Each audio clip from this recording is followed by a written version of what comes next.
Suzanne Simonin, the youngest daughter in the Simonin household, is sent to a convent by her parents. She has a natural talent for music, and even in her postulancy, her talent is honored in the convent. Suzanne expects her parents to come and get her after her sister is married, but to her disappointment, her family wants her to take the veil and become a nun. Being a nun was never her calling, and she did not want to become one.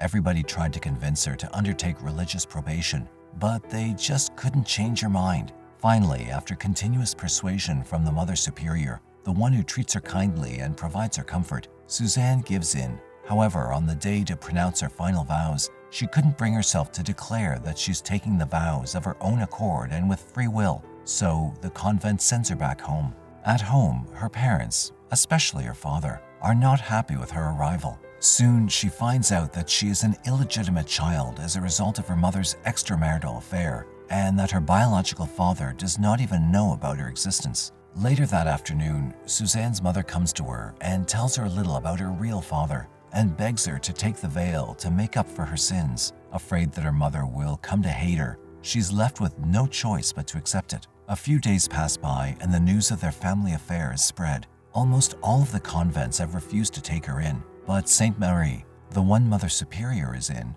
agrees to have her back. The very next day, Suzanne's mother drops her to the convent with the promise that she would visit her. The following days in the convent pass by normally for her, mostly because Mother Superior often provides her with the support she needs. And a few days before she takes her vows, Mother Superior gifts Suzanne her sister's locket. 2 days after the pronouncement of final vows, Suzanne wakes up in the infirmary. She's been unconscious for the past 2 days and has no recollection of taking the vows. Within these days, Sister Christine, a new mother, has been appointed to the convent. When Suzanne inquires about Mother Superior, she gets little to no response from people there. Later, she comes to know that Mother Superior died at the hands of Sister Benedict, a mentally unstable nun. Just hearing this causes her to break down into tears. Now, with the arrival of Sister Christine, things around the convent start to change. Meanwhile, Suzanne's life turns upside down since she starts resisting the newly formed rules of the convent. She's deprived of mail, visits, and confession. Initially, other sisters ignore her and refuse to talk to her, but as days go by, they turn against her and start bullying her. However, it does not stop with that. They don't provide her with proper food, and one day she faints due to malnourishment. The only person who truly cares about her is her friend Sister Ursule. She takes care of Suzanne and feeds her during this time. Later on, after regaining her health, she sneaks out and brings a bottle of ink, a quill, and some papers into her room. She then begins pouring out the story of her life into the papers. The next morning, she's able to hide those papers under the floorboard just a few seconds before Sister Christine enters her room. Straight away, she asks Suzanne to explain about the paper and pen. Suzanne tells her that she's thrown away the paper after scribbling on it. Nevertheless, Sister Christine orders the other 2 sisters to search her room. After not finding anything, she then orders them to strip her naked. The humiliation continues, and then comes the punishment. She's forced to walk through the stairs full of glass shards and then is locked into a solitary cell. Only after she agrees to obey Sister Christine is she let out, and once she is out of the cell, Sister Christine makes her swear not to tell a word about the incident. After that, she informs Suzanne that she'll be singing in Tenebrae in front of the guests. After returning back to her room, she retrieves the hidden papers and continues to write. And the next morning, she believes Sister Ursule can help her seek a lawyer to request to leave the convent, so she entrusts her papers to her. Sister Ursule then promises to talk about the matter with her mother and do everything in her power. On Friday, when Ursule's mother comes to attend the event, she tells the girls that they can expect some response from the lawyer soon. Shortly after that, Paul MANOURI, a lawyer, visits Suzanne. He tells her that the annulment of her vows is underway, but the decision is yet to be made. When asked what to do with her written confession, she permits him to do whatever he sees fit. Before bidding her goodbye, Paul promises to write any progress to her. In no time, the news of Suzanne's request to leave the convent reaches the ears of Sister Christine, and she's summoned into her room. There, she shames Suzanne for perjury and for taking the vows lightly. Unable to take it any longer, Suzanne breaks into tears and begs to let her leave repeatedly. Lastly, Sister Christine concludes she's being possessed by evil and even forbids her to pray. Thereafter, she humiliates Suzanne in front of everyone and subjects her to punishment. Suzanne is given thin bedding and is not allowed to wear the nun uniform, and is restricted from entering the chapel for prayer. In addition to this, even her fellow sisters do not lessen their mistreatment towards her.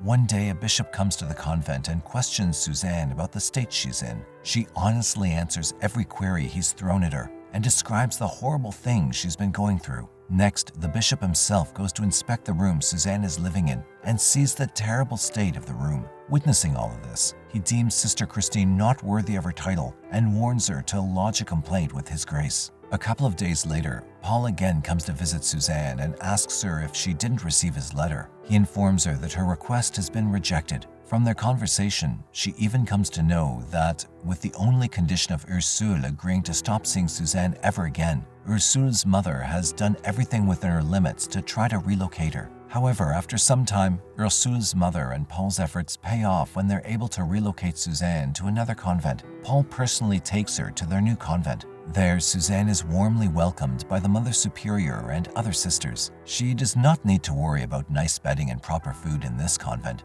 and Mother Superior takes extra care and liking to her. She shows interest in Suzanne's life back home and openly praises her talent for playing piano and singing. Meanwhile, Sister Therese sees Suzanne as her rival and believes the Mother Superior and Suzanne's closeness to be a threat to her relationship with her. Despite Suzanne's assurance that she's not competing with her, she tells her not to see the Mother Superior frequently. Afterward, when Suzanne is practicing piano, Mother Superior stands beside her and gently caresses her head and shoulder. But just then, unable to withstand the scene, Sister Therese shows up and interrupts her. Even though Therese's conversation with Suzanne does not contain any immediate malicious intent towards the girl, it feels more like a hint of warning for her to be more careful. One day, Mother Superior calls Suzanne into her room and states that she does not love her. Suzanne says that she's not an ungrateful kid to not love her mother and asks her what she must do to prove her love for her. Mother Superior then suggests that she kiss her. Though Suzanne is quite hesitant, she quickly kisses Mother Superior's forehead. This does not satisfy Mother Superior, and she asks to do it one more time. This time, she fondles Suzanne's body, which scares the girl. One evening, when Suzanne is talking about her past, it brings tears to Mother Superior's eyes. Also, a hint of jealousy can be felt in her tone when she comes to know that Suzanne's first Mother Superior holds a special place in her heart. At night, the Mother Superior comes to her room, saying that her story did not let her sleep, and then she hops into her bed.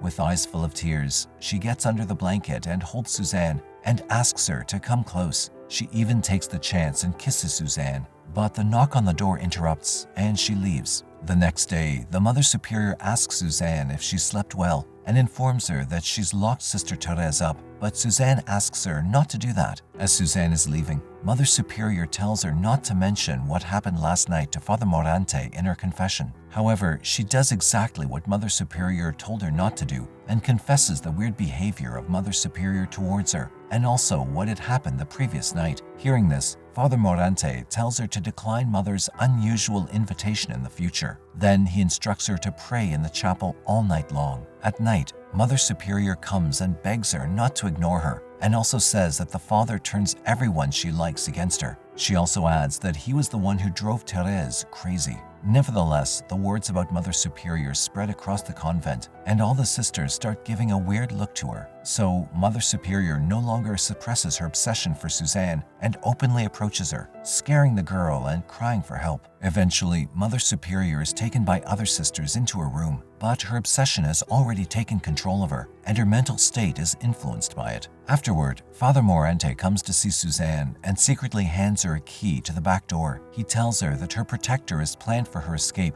and that she needs to arrive on the low road at daybreak, where a henchman will be waiting for her. Furthermore, he adds that he owes her a confession and confesses that he did not desire the life he's living and was also coerced like her. So he wishes her to have the life she wanted. As per the instruction from the Father, she gets out at daybreak and meets a man who's been waiting for her. He guides her to the wagon where Paul is, and then they set off. In the end, Suzanne wakes up in a huge mansion and goes to explore the house. She sees her manuscript on the table in the living room. As she walks through the door, she sees a huge garden with a water fountain in front of her. But just at that moment, a man appears from the side. This man is Marquis, the son of her biological father. He mentions that their father died shortly after he got a chance to see his daughter. It turns out the lawyer had gone out of his way to find and reach Suzanne's biological father, with whom he planned her escape. And before his death, he lets Suzanne's manuscript be read by his son to give him a heads up